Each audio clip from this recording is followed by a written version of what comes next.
വളരെ നല്ല കാര്യങ്ങളാണ്. ഭക്ഷണമായാലും പിന്നെ ഇവിടെ വന്നതിൽ ഏറ്റവും വളരെയേറെ സന്തോഷമുണ്ട്. ട്രെയിൻ ആയാലും എല്ലാം നമുക്ക് നല്ല രീതിയിൽ എല്ലാ കാര്യങ്ങളും ചെയ്തു തന്നതിൽ വളരെയേറെ, നിങ്ങളെ കണ്ടതിലും വളരെ സന്തോഷം. എനിക്ക് ചേച്ചിയെ കണ്ടപ്പോഴേ നമ്മുടെ സിനിമയിൽ ഒരു പേര് എനിക്ക് ഓർമ്മ വരുന്നില്ല. ആ ഒരു ചേച്ചിയുടെ ചിരിച്ചുകൊണ്ട് പേര് ഓർമ്മ വരുന്നില്ല. ആ ചിരി തന്നെ കേട്ടോ, നല്ല ചിരിയാന്ന് പറയാം. സന്തോഷം. മിനി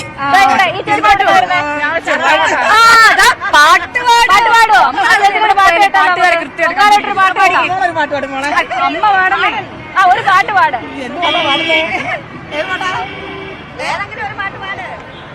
എന്തോ അമ്മയെ കുറിച്ച് എന്ത് പറയാം? വേഗം വേഗം. ആറ്റുകാലം മേ ദേവി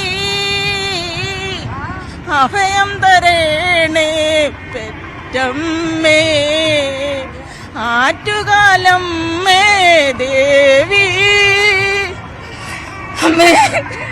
ചേച്ചി ചേച്ചി ആകെ ഇമോഷണൽ. ഞാൻ ഒരുപാട് സന്തോഷിക്കുന്നു വന്നതില്.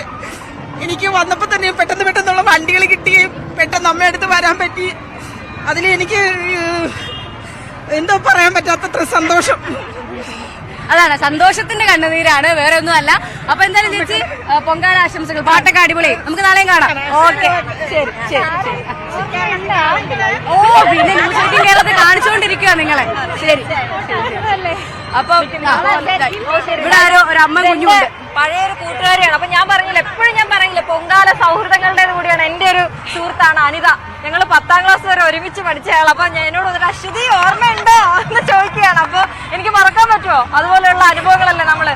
കുഞ്ഞാവേ, പൊങ്കാല എവിടെയാണ് ഇടുന്നത്? പൊങ്കാല എവിടെ ഇടുന്നത്? ഞങ്ങള് കിള്ളിപ്പാല അല്ലെങ്കിൽ കരമന ഇരിക്കാന്ന് വിചാരിക്കുന്നത്. അപ്പൊ അടുപ്പ് കൂട്ടിയിട്ടില്ല? ഇല്ല ഇല്ല, ഞങ്ങള് സാധനങ്ങൾ മേടിക്കാൻ വന്നേ ഉള്ളൂ. ഇനി നാളെ വേണം പോയിട്ട് അടുപ്പൊക്കെ നോക്കാനായിട്ട്. സ്ഥലം കിട്ടുമോ? ആ കിട്ടും കിട്ടും. നമ്മളവിടെ അടുത്താണല്ലോ, കിട്ടിക്കോളും. അടിയൊന്നും ഉണ്ടാക്കല്ലോ? ഇല്ല ഇല്ല, പൊങ്കാല അടുപ്പ് വാങ്ങിയാൽ അടി ഉണ്ടാക്കല്ലോ. എന്നോട് എനിക്കൊരു അഭിപ്രായം ഇടയ്ക്കേറി പറയാനുണ്ട്. അശ്വതി പറഞ്ഞു ഒരുപാട് അനുഭവങ്ങൾ ഉണ്ടായിട്ടുണ്ടല്ലോ എന്ന്. ദയവ് ചെയ്ത് അനുഭവങ്ങൾ പറയരുത്. ഞങ്ങൾ പ്രേക്ഷകർ കണ്ടുകൊണ്ടിരിക്കുകയാണ്. അശ്വതിന്റെ കൂടുതൽ അനുഭവം വെളിപ്പെടുത്തരുത്. അപ്പൊ ശരി, പൊങ്കാല ആശംസകൾ. ശരി, അപ്പം എല്ലാവർക്കും